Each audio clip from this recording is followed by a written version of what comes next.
जय हिंद छात्रों, आप सभी का स्वागत है आपके अपने YouTube चैनल ज्ञान गंगा एजुकेशन में। चलिए हम चलते हैं बीएड अंतिम वर्ष के अंतर्गत हमारा सब्जेक्ट है लिंग विद्यालय एवं समाज। इसके अंतर्गत हम पढ़ेंगे नारीवाद अर्थात फेमिनिज्म। तो चलिए सबसे पहले हम इसकी रूपरेखा बना लेते हैं।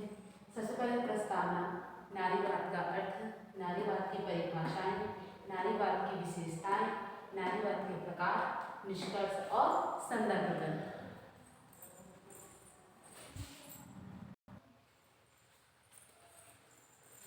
चलिए अब हम देखते हैं नारीवाद की प्रस्तावना। देखिए, नारीवाद एक ऐसी संकल्पना है जिसमें महिलाओं के अधिकारों की बात की जाती है। अर्थात नारीवाद में कहा जाता है कि जो महिलाएं होती हैं उन्हें किस प्रकार से जो उनके जो अधिकार हैं उन्हें वो प्राप्त होना चाहिए। इसके लिए क्या किए जाते हैं, समाज के एक वर्ग के द्वारा अर्थात महिलाओं के द्वारा क्या किया जाता है, अपने हक के लिए क्या कहते हैं बहुत सारे जो आंदोलन है वो चलाए जाते हैं। इसमें क्या किया जाता है, इसमें महिलाएं ही शामिल नहीं है बल्कि वो पुरुष भी शामिल है जो चाहते हैं कि जो महिलाएं हैं वो क्या करें, पुरुष के साथ हर क्षेत्र में वो अपना योगदान दें, अर्थात वो भी नारीवाद के एक क्षेत्र में आते हैं। इस तरह क्या कहता है, जो हमारे समाज में जो पितृसत्तात्मक जो व्यवस्था है जो पुराने समय से ही चली आ रही है उसको हटाने के लिए विभिन्न तरह के प्रयास किए जाते हैं। तथा उसमें क्या है, जो महिलाएं होती हैं उन्हें घर से बाहर भी नहीं निकलने दिया जाता था, है ना। पहले वैसे होता था। अब क्या होता है कि धीरे धीरे जो महिलाओं की जो स्थिति वह सुधरती जा रही है। इसमें वो नारीवाद के कारण ही धीरे धीरे जो स्थिति को सुधरती जा रही है, जिसमें क्या कर रहे हैं विभिन्न प्रकार के जो आंदोलन हैं वो चलाए जाते हैं। तथा क्या करते हैं, जो महिलाओं का जो पितृसत्तात्मक व्यवस्था के खिलाफ जो आंदोलन होते हैं उनमें पुरुष भी उनके शामिल होते हैं, मतलब वो भी साथ देते हैं। वो चाहते हैं कि जो महिलाएं हैं वो पुरुष के साथ कंधे से कंधा मिलाकर आगे बढ़े, है ना। तो इसी तरह हम देखते हैं कि जो स्त्रियां और वो पुरुष क्या करते हैं, आपस में मिलकर जो पुरानी जो विचारधाराएं हैं उसको हटाने के लिए क्या करते हैं, दिन प्रतिदिन क्या करते हैं उसके लिए बड़े से कदम उठाते हैं। तथा देखते हैं कि जो समाज में जो पुरुष होते हैं, जो पितृसत्तात्मक जो व्यवस्था होती है उसको वो बरकरार रखने की कोशिश करते हैं, उसके खिलाफ वो आंदोलन करते हैं, है ना। तो इसी तरह जो महिलाएं हैं वो क्या करती हैं, आपस में संगठन बनाकर वो क्या करती हैं, विभिन्न तरह के कार्यक्रम को चलाती हैं, जिससे क्या करती है जो पुरानी जो सोच है उसको समाज से हटाया जा सके, ताकि जो महिलाएं हैं वो समाज को क्या करते हैं अपनी जो भागीदारी है उसे वो दे सके। तथा अगर हमें एक परिवार की समाज की, देश की व राष्ट्र की अगर हमें उन्नति चाहिए तो एक पुरुष के साथ साथ स्त्री को भी महत्व देना जरूरी है, तभी हमारा देश क्या कर उन्नति कर पाएगा। एक पुरुष जो क्या करता है वो देश की जो उन्नति होती है उसमें भागीदारी देता है, उसी प्रकार जो महिलाएं में होती है वो भी देश की उन्नति में अपना हाथ बढ़ा सकती है, मतलब वो अपना योगदान दे सकती है। अगर जो सोच है जो महिलाओं के प्रति जो सोच है अगर वो सकारात्मक हो तो तभी जो क्या है महिलाएं खुलकर सामने आएंगी और अपने क्या कर सकते हैं विकास कर पाएंगी और अपने विकास के साथ साथ देश के विकास में भी अपनी भागीदारी को आसानी से दे सकती है। अब हम देखते हैं नारीवाद का अर्थ। देखिए, जो नारीवाद होता है उसे इंग्लिश में क्या कहते हैं, फेमिनिज्म। चलिए देखते हैं इसका अर्थ। एक शब्द के तौर पर नारीवादी फेमिनिस्ट शब्द का प्रयोग 1890 के बाद हो चला है। देखिए, जो फेमिनिस्ट शब्द का प्रयोग है, नारीवाद का शब्द प्रयोग 1890 के बाद कहाँ हो चला है, जबकि उसका इस्तेमाल उन लोगों के लिए चिन्हित करने के लिए किया जाता है जो न केवल महिलाओं के लिए ज़्यादा सार्वजनिक भूमिका के पक्षधर थे बल्कि एक व्यक्ति के तौर पर महिलाओं के एक हक में खड़े थे। अर्थात यहाँ पर ये कहा जा रहा है कि जो नारीवाद है उसमें सिर्फ महिलाएं ही नहीं आती बल्कि वे लोग भी शामिल होते हैं जो महिलाओं को क्या आगे बढ़ने के लिए वो उनके आगे बढ़ने के पक्ष में थे।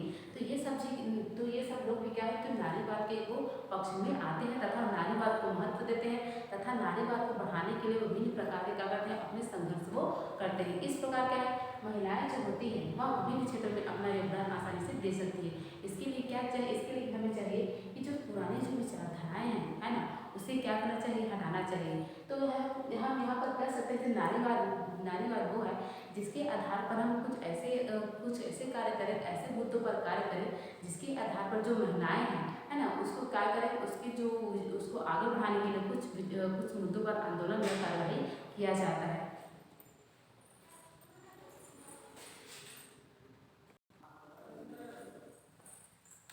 चलिए अब हम देखते हैं नारीवाद की कुछ परिभाषाएं। तो पहला परिभाषा है पल्लवी सक्सेना के अनुसार। चलिए देखते हैं पल्लवी सक्सेना जो है वो नारीवाद के विषय में क्या कहती हैं। समाज में नारी के प्रति जागृति लाना तथा नारी के अस्तित्व की पहचान को भी स्थापित करने का प्रयास क्या है, नारीवाद है। अर्थात पल्लवी सबसे आज कह रहे हैं कि जो समाज में जो नारी के प्रति जो जागृति लाना है ना, और क्या करना है, नारी के अस्तित्व को पहचान करने के लिए क्या करते हैं, कुछ प्रयास किए जाते हैं। तो यही जो प्रयास है उसे क्या कहते हैं, हम नारीवाद कहते हैं। अब हम दूसरी परिभाषा देखते हैं अमर्त्य सेन जी के अनुसार, नारी की नियुक्ति केवल नारीवादी मुद्दा नहीं है, यह तो सामाजिक प्रगति का एक अभिन्न अंग है। अर्थात अमर्त्य सेन जी कह रहे हैं कि जो नारीवाद का जो मुद्दा है, नारी नियुक्ति क्या है, वह सामाजिक, वह केवल नारीवादी का ही मुद्दा नहीं है, बल्कि क्या है, एक समाज की प्रगति का भी एक मुद्दा है। अर्थात इनका कहने का मतलब ये है कि ये जो क्या है, जो नारीवाद होता है ये सिर्फ महिलाओं के प्रति ही नहीं होता है, बल्कि क्या है, एक सामाजिक मुद्दा भी है। क्यों? क्योंकि जो अगर हमारे समाज की तरक्की और उन्नति चाहिए तो एक पुरुष के साथ महिला की भागीदारी जरूरी है। इसलिए क्या है, वो समाज की प्रगति का भी क्या है, एक अभिन्न अंग है।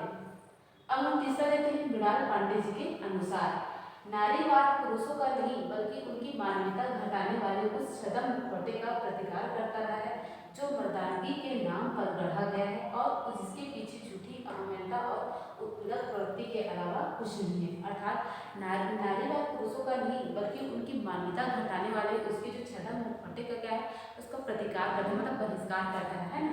तो क्या करता है, जो मर्दानगी के नाम पर, केवल मर्दानगी के नाम पर उन्हें क्या करके गढ़ा जाता है और जिसके पीछे झूठी अहमियता और उसकी उत्पीड़क प्रवृत्ति के अलावा कुछ नहीं है। अर्थात यहाँ पर यह कहा गया है कि जो महिलाओं के प्रति उनकी जो सोच है ना, कुछ पुरुषों की सोच क्या रहती है, वो केवल दिखावे की रहती है, खाली दिखावा भर रहता है कि हम महिलाओं को ये कर रहे हैं, वो कर रहे हैं, बल्कि क्या करते हैं, वो विभिन्न तरह के अपने लालच के प्रति वो महिलाओं के लिए क्या करते हैं, वो छद्म मुखौटे के प्रति छिपे रहते हैं और उसकी जो महिला के प्रति वो कुछ भी कार्य वो नहीं करते।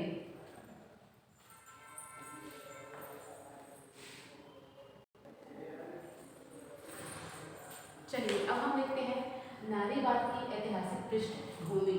जो नारीवाद है उसकी ऐतिहासिक पृष्ठभूमि क्या है। तो नारीवाद का जन्म क्रमशः सभ्यता के विकास के साथ साथ हुआ। देखिए जो नारीवाद का जो जन्म है वो क्या हुआ, क्रमशः हमारी सभ्यता है ना, हमारी सभ्यता संस्कृति का जो विकास जैसे जैसे होता गया वैसे वैसे जो नारीवाद है उसका भी जन्म होता गया। नारीवाद को प्रजातंत्र से जोड़कर देखा जा सकता है। अर्थात जो नारीवाद है उसे प्रजातंत्र से भी जोड़कर देखा जा सकता है। प्रजातंत्र अर्थात जो प्रजा है उसे स्वतंत्र रूप है, तो उसी प्रकार जो महिलाएं हैं वो भी स्वतंत्र हो। विगत 400 वर्षों में नारीवाद ने बहुत प्रगति की, नारी के अधिकारों के लिए व्यापक आंदोलन चलाए गए। देखिए विगत 400 वर्षों में जो महिलाएं हैं है ना, उन्होंने क्या किया, व्यापक रूप से क्या किया, उन्हें बहुत सी प्रगति की। और क्या करते हैं, जो उनके अधिकार हैं, उनके जो जितने भी अधिकार हैं उनके लिए क्या गए, व्यापक आंदोलन चलाए गए, जिसके कारण क्या है, जो महिलाएं हैं उन्हें बहुत सारे अधिकार प्राप्त हुए। महिलाओं को अधिकार दिलाने के बहुत सारे आंदोलन चलाए गए, जैसे दहेज प्रथा, बाल विवाह, भ्रूण हत्या, इस आदि जो जितने भी आंदोलन हैं वो चलाए गए, जिसके तहत क्या है, महिलाओं को अधिकार प्राप्त हुआ था। उनकी उन्हें जो बांध कर रखी गई, मतलब महिलाएं थी उन्हें आगे बढ़ने नहीं दिया जाता था, तो क्या किया गया, उनके अधिकारों का आंदोलन चलाया गया, जिसके तहत क्या है, महिलाओं को उसके अधिकार उन्हें दिए गए। सन 1900 से पहले केवल न्यूजीलैंड की महिलाओं को वोट डालने का अधिकार था। देखिए महिलाओं की स्थिति इतनी पहले खराब थी कि जो स्थिति सन 1900 से पहले केवल जो न्यूजीलैंड की जो महिलाएं हैं उन्हें ही वोट डालने का अधिकार प्राप्त था। इंग्लैंड ने सन 1928 को पूर्ण रूप से महिलाओं को मताधिकार प्रदान किया। और क्या क्या इंग्लैंड ने क्या किया, सन 1928 में क्या किया, महिलाओं को पूर्ण रूप से वोट देने का अधिकार दिया, अर्थात वो अपना मताधिकार दे सकती थी 1928 के बाद। उसके बाद क्या है, फ्रांस ने सन 1944 में महिलाओं को मताधिकार प्रदान किया। और जो फ्रांस देश है उन्होंने क्या किया, सन 1944 में क्या किया, महिलाओं को मताधिकार प्रदान किया। देखिए इसी तरह क्या हो, दरअसल क्या हो, जो देश है, विभिन्न जो देश है वो महिलाओं को मताधिकार का जो अधिकार है वो प्रदान करते गया। तो सबसे पहले क्या है, देखते हैं 1900 से पहले क्या न्यूजीलैंड की महिलाओं को वोट डालने का अधिकार था, है ना, यहाँ पहले देखिए। उसके बाद 1928 में क्या किया, इंग्लैंड देश ने क्या किया, मताधिकार प्रदान किया, महिलाओं को वोट डालने का अधिकार दिया। उसके बाद फ्रांस ने सन 1944 में महिलाओं को मताधिकार प्रदान किया, है ना। अब मताधिकार वास्तव में एक राजनीतिक अधिकार है। देखिए, जो मताधिकार क्या है, एक राजनीतिक अधिकार है, अर्थात इसके तहत क्या है, जो महिलाएं हैं वो भी क्या कर सकती है, जो विभिन्न चुनाव है उसमें अपना जो राय दे सकती है और अपना भागीदारी को निभा सकती है। और उन्हें भी हक है कि किसी जो बड़े हमारे देश के जो भी जो बड़े नेता चुने जाते हैं, है ना, तो उनमें क्या है, वो भी अपना वोट उसे दे, अर्थात सही से सही जो व्यक्ति होते हैं उन्हें अपना वोट देकर वो जिता सके। तो इस प्रकार महिलाओं को जो मताधिकार प्रदान थे, मतलब कि प्रदान किए धीरे धीरे वो किए गए ताकि वो अपना वोट वो दे सके। महिलाओं के मताधिकार के कारण राजनीतिक दखल भी बढ़ने लगी, जिससे नारीवाद को शक्ति और ऊर्जा भी मिल गई। देखिए, महिलाओं को मताधिकार मिलने के कारण क्या है, जो राजनीतिक दखल है वो भी बढ़ने लगी। अर्थात राजनीतिक दखल कहने का मतलब ये है कि जो महिलाओं को जब मताधिकार प्रदान किया गया तब क्या हुआ कि जो महिलाएं थी वो भी जो राजनीतिक क्षेत्र में क्या करनी, अपनी जो भागीदारी वो देने लगी। इसके कारण क्या है, जो राजनीतिक जो दखल है, मतलब उसमें क्या है, बहुत सारे जो पक्ष होते हैं उसके तहत क्या है, महिलाओं को भी उसमें भागीदारी दी गई, जिससे क्या है वो महिलाएं अपने द्वारा अपने जो अच्छा लगे उसको वो वोट देती थी और जो सही नहीं उनको नहीं देती थी। अर्थात स्त्री और पुरुष दोनों को समान अधिकार प्राप्त था वोट देने का।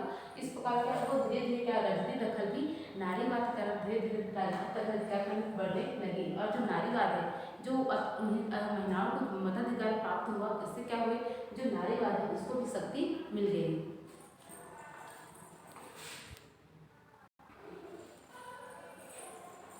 चलिए अब हम देख लेते हैं नारीवाद की विशेषताएं। जो नारीवाद होते हैं इसकी क्या क्या विशेषताएं हैं हम देखते हैं। तो पहला क्या है, महिलाओं के अधिकारों की रक्षा करना। जो नारीवाद है उसका पहला विशेषता क्या है, जो महिलाएं हैं उनके अधिकारों की रक्षा करना। अर्थात महिलाओं के जो जितने भी अधिकार होते हैं, स्वतंत्रता का अधिकार, समानता का अधिकार, शोषण के विरुद्ध अधिकार, इन सब अधिकारों को क्या है, रक्षा करना होता है। तो नारीवाद की पहली विशेषता क्या है, महिलाओं के अधिकारों की रक्षा करना। जिससे क्या है, महिला क्या है, अगर उसे विभिन्न तरह के जो अधिकार है उसे प्राप्त हो और उनकी रक्षा की जाए, तो जो महिलाएं हैं वे स्वतंत्र रूप से अपना जीवन यापन आसानी से कर सकते हैं, वो बिना किसी डर के। अब दूसरा देखते हैं, लिंग भेद का विरोध। नारीवाद की दूसरी विशेषता क्या है, लिंग भेद का विरोध करना। अर्थात लिंग भेद अर्थात दो लिंगों में भेद करना, स्त्री और पुरुष में भेद करना। देखिए, जो स्त्री और पुरुष के बीच में जो भेदभाव है वो पुराने समय से ही देखने को मिलता आ रहा है। और क्या है, वो आज भी देखने को कभी कभी मिलता है। इसमें क्या होता है, जो महिलाएं होती हैं उन्हें पुरुष के अनुसार दर्जा नहीं दिया जाता, उन्हें पुरुष से तुच्छ समझा जाता है, उन्हें हर छोटी बात के लिए उन्हें सुनाया जाता है। और क्या किया जाता है, महिलाएं होती हैं उन्हें कभी कभी कुछ ऐसे जो अधिकार होते हैं जो पुरुषों को दिए जाते हैं वो महिलाओं को नहीं दिए जाते।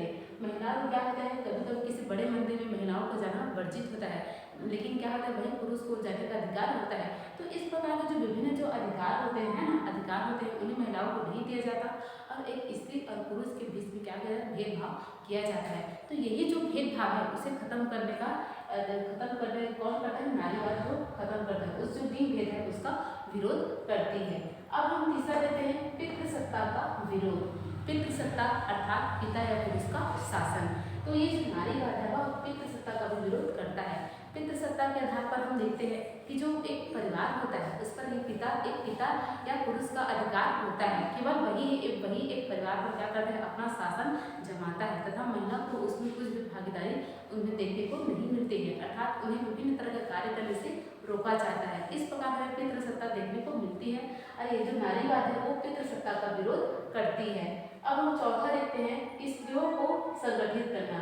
अर्थात देखिए, अब नारीवाद का चौथा विशेषता है स्त्रियों को संगठित करना। इसके अंतर्गत हम देखते हैं जो नारीवाद के अंतर्गत महिलाएं क्या होते हैं, एक संगठित होती है और वो आपस में संगठन बनाकर जो विभिन्न तरह की जो महिलाओं को अधिकारों से वंचित किया जाता है उसके खिलाफ वो आवाज उठाती है और क्या करती है, वो जो उन अधिकारों को प्राप्त करने के लिए आपस में संगठित होकर वो आंदोलन चलाती है तथा महिलाओं को क्या करते हैं, उनके अधिकार उन्हें प्राप्त होते हैं। तो चौथा विशेषता क्या है, स्त्रियों को संगठित करना। अब पांचवा देखते हैं, स्त्रियों के हितों की रक्षा के लिए आंदोलन करना।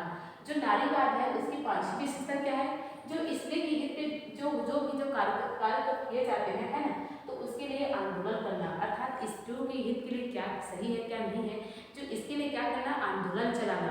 अर्थात हम आए दिन हमें सुनने को मिलता है कि किसी महिला का बलात्कार हो गया या किसी जो सास है अपनी बहू को प्रताड़ित कर रही है या दहेज के लिए उन्हें उकसाया, दहेज के लिए उन्हें तरसा मतलब मारा जा रहा है। तो इस प्रकार जो विभिन्न जो समस्याएं हैं उनके लिए क्या है, हम आंदोलन चलाते हैं। इसके तहत जो महिलाएं हैं वो उठती है, समाज में अपना जो भागीदार है वो देखने को मिलता है और क्या करते हैं, उनके हित के लिए विभिन्न प्रकार के जो आंदोलन चलाए जाते हैं वो नारीवाद के तहत चलाए जाते हैं।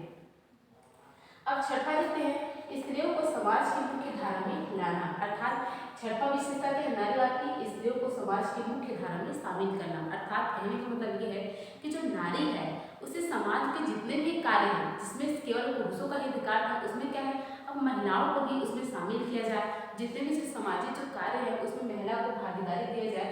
तो ये भी एक नारीवाद का क्या है, एक विशेषता है कि जो समाज है उसमें नारी के हित के लिए क्या है, उन्हें मुख्य धारा से जोड़ा जाए। अब हम सातवां देखते हैं, महिलाओं को राजनीतिक, आर्थिक और पुरुषों के समान अधिकार दिलाना। नारीवाद की सातवीं विशेषता है जो महिलाएं होती है उन्हें राजनीतिक, आर्थिक और पुरुषों के समान अधिकार दिलाना।